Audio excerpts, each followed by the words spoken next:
Hey Sunshines, welcome back to Rina Loves Reading, a place dedicated to the books we're reading, the ones we're adding to our TBRs, and the ones we're finally getting off. So, today we are talking about all of the books that I read over the last week and what my thoughts are. This will be full of spoilers, so be warned. If that interests you, continue on. If not, let me know what you're reading right now. Like, comment, and subscribe down below. Any help you can give me, I would appreciate it. Thank you. So, you know those weeks where you have a set plan and then you get more slumpy than you expect and you throw those plans out the window and just read whatever the heck you want? So that's kind of what happened a little bit at the end of the week, where I just said screw the rest of my TBR for the week and picked up the last book, or one of the last books I finished this week. So I picked up Court. So this is the fourth book in the Crave series, continuation of the story. Basically, think Vampire Academy meets Twilight is how I describe it to people. So we've got a gargoyle that is just trying to save people right now. This might be one of my favorite books of the series so far, just because it was jam-packed with action. But also at the same time, it's kind of the formula of these books, I'm finding. There is always like this major action scene at the end of these books, this major fight to conquest. I'm interested to see where it continues on in the next book. I know the next book is coming out in the next couple of months. Where this book left off, I don't know where they're going to go. Well, I sort of do.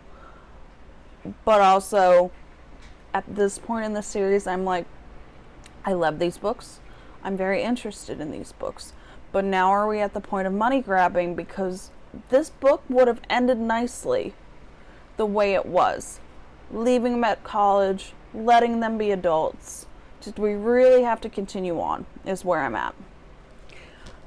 I enjoyed that we beat the major villain in this book, and seeing Cyrus basically get screwed over, where I have hated this villain since the first book, and it was power tripping jerkholeness.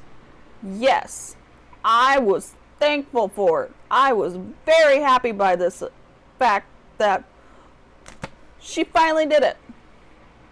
I would have left it where it is, but I am going to continue on to see if I am wrong about this in a couple of months.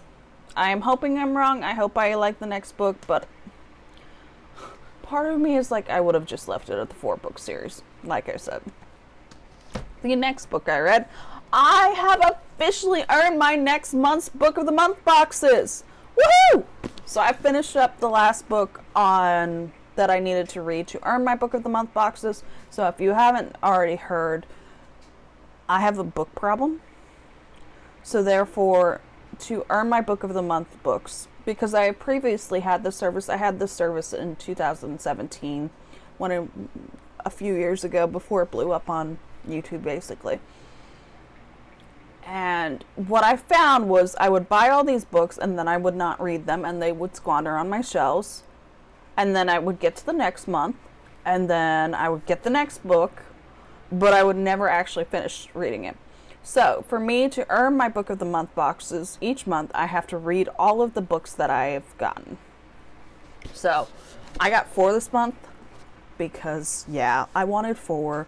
And yes, I know you can only get 3 per box, which means I have a second account to just get more Book of the Month books. But this was the last one I needed to read. This was actually the pick for March 2022 that I made.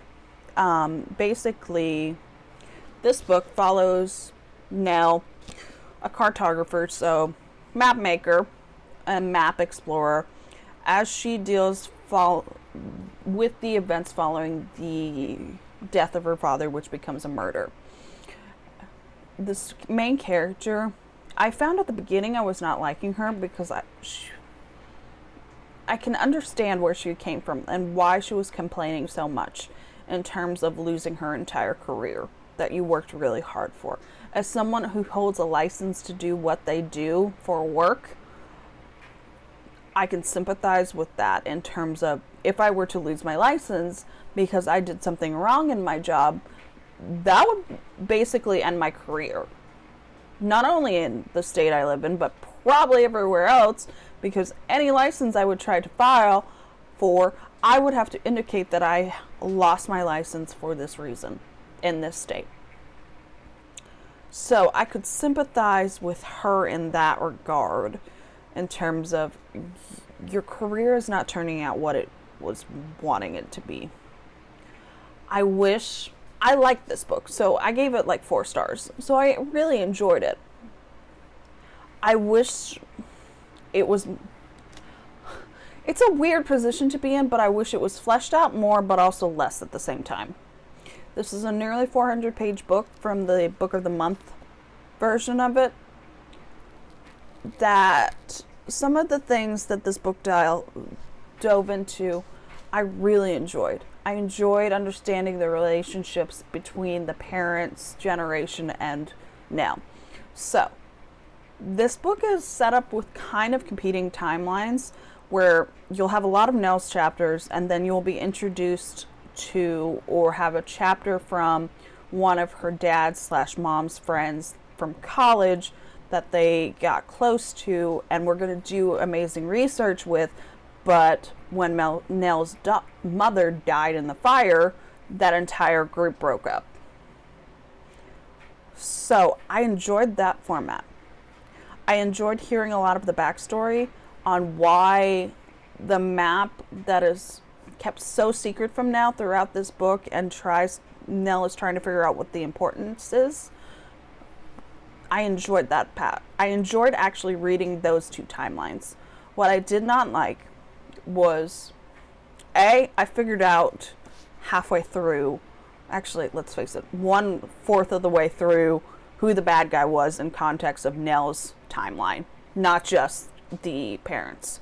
As soon as they started talking about some of the behaviors that they were concerned about, I knew who the baddie was, basically, in Nell's timeline.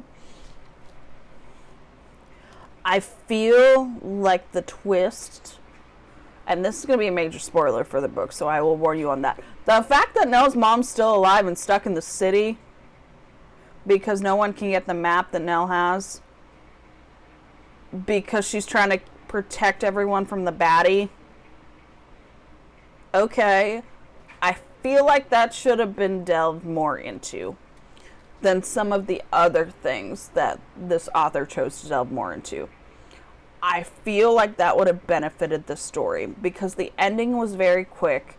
You find out all of the information on the decision of why Nell's mom stayed in this town and did not come out to protect everyone from the baddie in a letter format.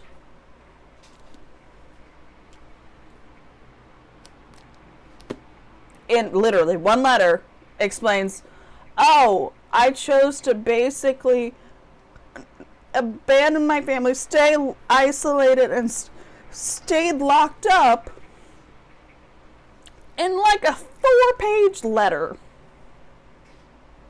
Like, I understand why they had to do that because the decision was made quickly, but really? Really?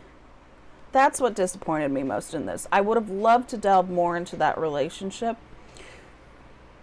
And the fact that Nell chooses a similar path and destroys the map too, so we don't actually get that conclusion. We're introduced to the mom. And then it just kind of ends. And then it's like, wait, what? Wait, what? And we don't hear any more information about the mom's reaction to, her daughter sentencing herself basically to a world of isolation. Where this mom, in the one letter, basically explained, I had to do this to protect you, but what? So that was the stuff that I took a little bit off. But for the most part, it was a really imaginative book. I have not read a fantasy series that is based on maps before, so that was a creative take for me. The fact that there were really good points of views and you could see the cracks forming in the relationships with the parents and their friends throughout this book was also intriguing to me. I wish the ending didn't end like it did, basically. That's where this book got lost for me. So the final book that I finished last night was just another BTS history book. I got stuck with this one. This is another one where I'm like, if I had read it another time, I would probably like it, but at the same time, do I like how this is formatted? No. Was it very informative? Yes. Did I find some information out that I didn't know? Yes. Was it drawn out because it broke down every single song on every single record up until on, basically? Yeah. Do I wish there were more pictures? Yeah. So, it's an okay book. I gave it 3 stars. I am finding I am one that likes the pictures more. Now that I have the basic understanding of BTS and some of their history and some of their struggles, I feel like that book would have benefited from more pictures, basically. They're sporadic. And if you're going to do a breakdown of every album and every song on every album, then throw pictures instead of basically, so what this author chose to do when doing the breakdowns of the songs, so I'll find a page, is basically, so when she had space, that easily could have been a picture, but she puts a black star, and she does this throughout, like, any of the, I'm like, that could have easily been pictures, and I would have liked this book so much more.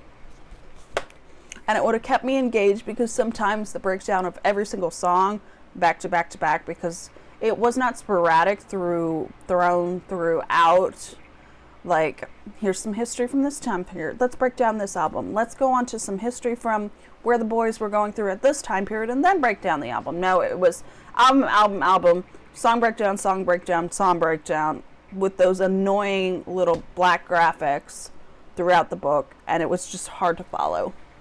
So I ended up giving it 3 stars. Apparently also this author had some controversy as well, so I own it. I enjoyed it. Did I learn things about the songs that I didn't know? Yeah. And the last book that I finished this month, I finished another Disney Twisted Tales series. So I finished the Part of Your World one. So basically this book follows Ariel if her voice never came back. Her sisters basically have surrendered the crown to her because her father is still captured by Ursula, and the coming of Ariel as she has grown up in being the monarch and has a more mature outlook on life interacting with Eric. So what I am finding with these books, and I will say it multiple times, if I liked the movie a lot, then I'm more likely to enjoy the book. So far, of the ones that I've read this month, this is my favorite, but also I loved The Little Mermaid. I think this, so Little Mermaid has a lot of like the problematic characteristics of the Disney princesses. She gives up everything for a man, does not care, she literally gives up her voice for love, and then that. And this one, I think it addresses the problematic behaviors that the movie had and moved forward with that. So, what are your thoughts on any of the books that I read? Do you take any thoughts from them? Do you have similar thoughts to them? Let me know down below.